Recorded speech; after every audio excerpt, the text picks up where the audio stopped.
আজকে কিন্তু আমি ওয়াটারপ্রুফ মেকআপ করছি, আর ওয়াটারপ্রুফ মেকআপ এটা কিন্তু করছি পুরোটাই বাজেট ফ্রেন্ডলি প্রোডাক্ট দিয়ে। তো কিভাবে তোমরা বাজেট ফ্রেন্ডলি প্রোডাক্ট দিয়ে ওয়াটারপ্রুফ মেকআপ করবে, এই ভিডিওটা পুরোটা দেখো, না দেখলে কিন্তু বুঝতে পারবে না। তো hello everyone, Hare Krishna, welcome back to my channel moons makeover. সবার প্রথমে দেখো চবিসের রোজ টোনার আমি দিয়ে নিলাম। এবার হাইড্রেটিং ময়শ্চারাইজার আমি দিচ্ছি। খুব ভালো করে আমি ওর মুখে ভালো করে ম্যাসাজ করে অ্যাপ্লাই করে নিচ্ছি। তোমরা কিন্তু চাইলে এখানে পিএসএ অ্যাকোয়া ব্লাস্ট বা যে কোনো হাইড্রেটিং ময়শ্চারাইজার তোমরা ইউজ করতে পারো। এবার আমি রিকোডের জেল প্রাইমার ইউজ করছি। তোমরা কিন্তু এখানে চাইলে যে কোনো অয়েল ফ্রি প্রাইমার ইউজ করতে পারো। ইএলএফ কসমেটিক্সের পুট্টি প্রাইমারটাও কিন্তু ইউজ করতে পারো, ওটাও কিন্তু খুব ভালো ওয়াটারপ্রুফ মেকআপের জন্য। এবার দেখো ক্রাইলনের ডার্মা প্যালেট থেকে একটা ডার্ক শেড নিয়ে ওর যে স্কিন টোন তার থেকে দুটো শেড ডার্ক আমি নিয়ে নিয়েছি ওর ডার্ক স্পট হাইড করার জন্য।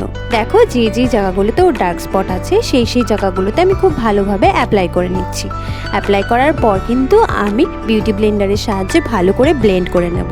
আর একটা কথা, বিউটি ব্লেন্ডার কিন্তু তোমরা যতটা জলে পারো ভিজিয়ে রাখতে পারো, পারলে 1-2 ঘন্টা বেশি ভিজিয়ে রাখতে পারো, তাহলে কিন্তু খুব ভালো মেকআপের ফিনিশিং হয় আর খুব ভালো ব্লেন্ড করা যায়। এবার দেখো শপারেলের ফাউন্ডেশন আর অ্যাফ্লিয়ার্জের ম্যাজিক ড্রপ আমি এখানে নিয়ে নিয়েছি। তোমরা চাইলে যে কোনো ম্যাজিক ড্রপ ইউজ করতে পারো, যে কোনো রিজনেবল প্রাইসের মধ্যে। রিকোডের ম্যাজিক ড্রপটাও কিন্তু বেশ ভালো ওয়াটারপ্রুফ মেকআপের জন্য। এবার বিউটি ব্লেন্ডারের সাহায্যে খুব ভালো করে আমি কিন্তু ব্লেন্ড করে নিচ্ছি।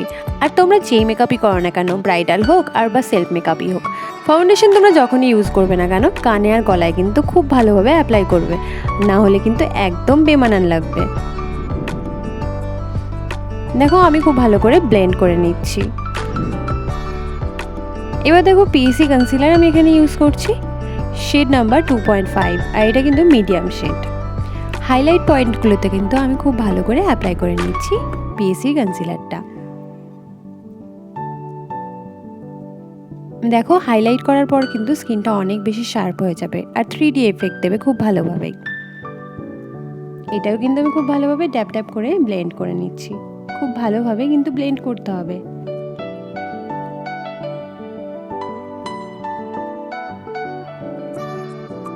তো ব্লেন্ডিং আমার কিন্তু কমপ্লিট হয়ে গেছে। এবার ক্রাইলনের ডার্মা প্যালেট থেকে আমি কিন্তু কন্ট্রোর শেড নিয়ে কন্ট্রোর করে নিচ্ছি।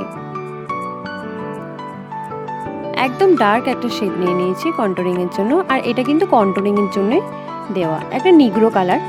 তো ওটা দিয়ে আমি কিন্তু খুব ভালোভাবে ড্যাপ ড্যাপ ড্যাপ ড্যাপ করে আবার ব্লেন্ড করে নিচ্ছি। দেখো সি শেপে আজকে কিন্তু আমি ওর কন্ট্রোর করেছি। দেখো ওর চিকটা কিন্তু আমি সি শেপে করে নিয়েছিলাম।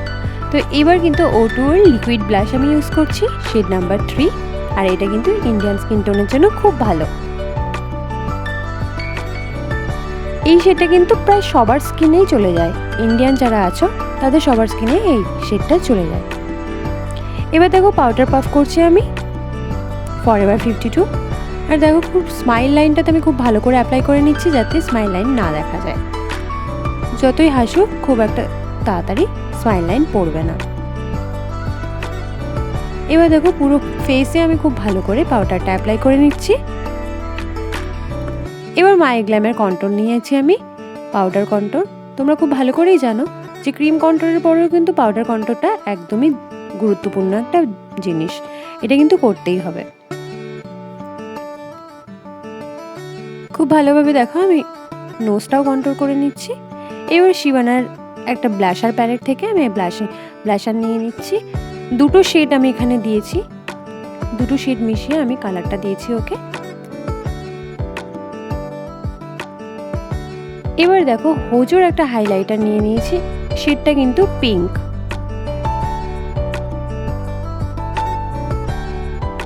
এই হাইলাইটারটা কিন্তু বেশ ভালো, একদম কম দামের মধ্যে একটা খুব ভালো হাইলাইটার। এবার দেখো আই ম্যাজিকের জেল আইলাইনার নিয়ে নিয়েছি এখানে আমি, আইব্রো পমেট, ওটা দিয়ে কিন্তু আমি খুব ভালোভাবে ওর আইব্রোটা ড্র করে নিচ্ছি। এবার ক্রাইলনের ডার্মা প্যালেট থেকে আমি একটা লাইট শেড নিয়ে নিয়েছি, ওটা দিয়ে আমি ওর আই বেসটা করে নিচ্ছি। প্রথমে দেখো আমি কিন্তু খুব ভালো করে এটা এঁকে নিয়েছি আইব্রোটা, তারপরে কিন্তু আমি নিচটা পুরো পূরণ করেছি। তোমরা কিন্তু এই প্রসেসে আই মেকআপ করবে, তাহলে খুব ভালোভাবে সহজেই কিন্তু ভালো একটা ফিনিশিং আসবে। এবার দেখো বিউটি ব্লেন্ডারের সাহায্যে কিন্তু আমি ভালো করে ব্লেন্ড করে নিচ্ছি। এবার পাউডার দিয়ে নিচ্ছি।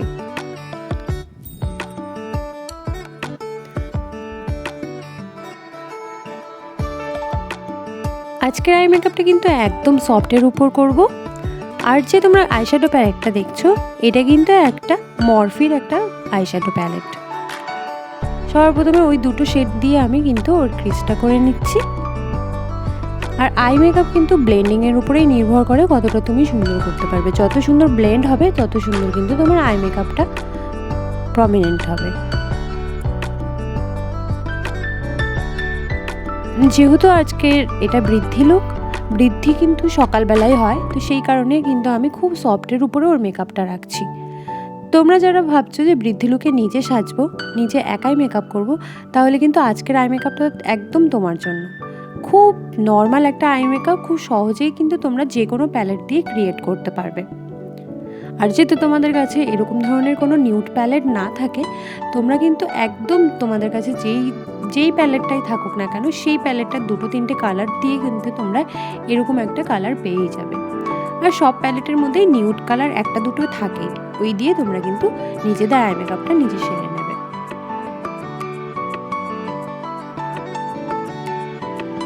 দেখো জাস্ট 3-4টে কালার দিয়ে কিন্তু আমি এই আই মেকআপটা করেছি।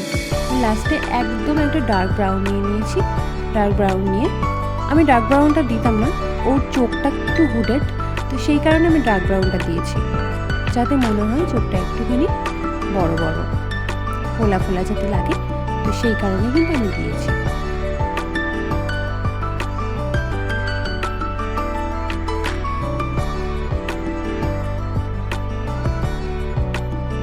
এবার দেখো হোজোর হাইলাইটার প্যালেটটা থেকে কিন্তু আমি ওর ব্রাবোনটা হাইলাইট করে নিচ্ছি।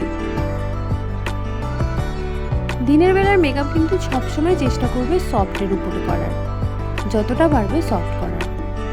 তো এবার জেল লাইনার আমি দিয়ে দিয়েছি।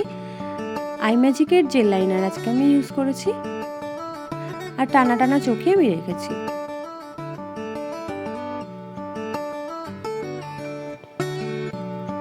দেখো খুব ভালোভাবে কিন্তু আমি করে নিলাম। এবার দেখো ওই লাইট কালার দুটো যেটা আমি ক্রিজে দিয়েছিলাম, সেই কালারটা দিয়ে কিন্তু আমি আয়ের নিচটা কমপ্লিট করে নিচ্ছি। খুব ভালোভাবে কিন্তু আমি একটা ব্লেন্ডিং ব্রাশ নিয়ে নিয়েছি, ব্রাশের সাহায্যে আমি ভালো করে ব্লেন্ড করে নিচ্ছি। এরপর আমি কাজল পরাবো। কাজল পরানোর পরেও কিন্তু ব্লেন্ডিংটা মাস্ট। ভালো করে ব্লেন্ড যত তোমরা করবে তত কিন্তু মেকআপ সুন্দর হবে। এবার দেখো আমি কিন্তু কালার এসেন্সের একটা কাজল নিয়ে নিয়েছি, খুব রিজনেবলের মধ্যে এই কাজলটা পাওয়া যায়। তো আমি কাজলটা অ্যাপ্লাই করে নিচ্ছি। তারপর আমি একটা পেন্সিল ব্রাশের সাহায্যে ভালো করে ব্লেন্ড করে নেব। আর আইলাইনার আর কাজলের মাঝখানে যে গ্যাপটা থাকে, ওই গ্যাপটা কিন্তু তোমরা এই পেন্সিল ব্রাশের সাহায্যে খুব ভালো করে পূরণ করে দেবে, না হলে কিন্তু আই মেকআপটা দেখতে সুন্দর লাগে না। এবার তোকে একটা আইলাইনার নিয়েছি আমি, লিকুইড আইলাইনার নিয়ে কিন্তু ওর ইনার কর্নারটা ভালো করে আমি শার্প করে নিলাম। এবার ক্রায়োলনের ডার্মা মেকআপ ফিক্সার আমি নিয়ে নিয়েছি। যেহেতু ওয়াটারপ্রুফ মেকআপ, সেই কারণে আমার কিন্তু ক্রায়োলনের ডার্মা মেকআপ ফিক্সারটা আমি ইউজ করেছি। এবার ফ্লাওয়ার বিউটির একটা মাস্কারা আমি নিয়ে নিয়েছি। পুরো মেকআপ কিন্তু আমার কমপ্লিট। আর দেখো আমি কিন্তু জল ঢেলেও দেখিয়ে দিলাম যে আমার মেকআপ কিন্তু কিচ্ছু হয়নি। তোমরা চাইলে ফাউন্ডেশন আর পাউডার অ্যাপ্লাই করার পর কিন্তু জল দিয়ে তোমরা দেখাতে পারো। আমি পুরো মেকআপটা কমপ্লিট হওয়ার পরেই দেখালাম তোমাদেরকে ডেমো। তো আজকের মেকআপটা কেমন লাগলো তোমরা কিন্তু জানাতে ভুলো না। আর কেমন লুক তোমরা দেখতে চাও আমাকে কিন্তু কমেন্ট করে অবশ্যই জানিও। আর তোমাদের যদি আমার কাজ ভালো লাগে তাহলে তোমরা আমার চ্যানেলটা সাবস্ক্রাইব করে দাও। সাবস্ক্রাইব করার পরে পাশে থাকা বেল আইকনে কিন্তু অবশ্যই প্রেস করে দিও, যাতে আমি যখনই কোনো নতুন ভিডিও দেব তোমাদের কাছে নোটিফিকেশন চলে যায়। তো আজকের মতন এইটুকুই, আবার দেখা হবে নতুন কোনো ভিডিওতে। আর যদি তোমাদের কোনো রিকোয়ারমেন্ট থাকে, কী ধরনের মেকআপ, কী ধরনের আই মেকআপ, কী ধরনের কলকা, কী ধরনের হেয়ারস্টাইল তোমরা দেখতে চাও, আমাকে কিন্তু অবশ্যই কমেন্ট করতে হবে। ওকে, চলো টাটা।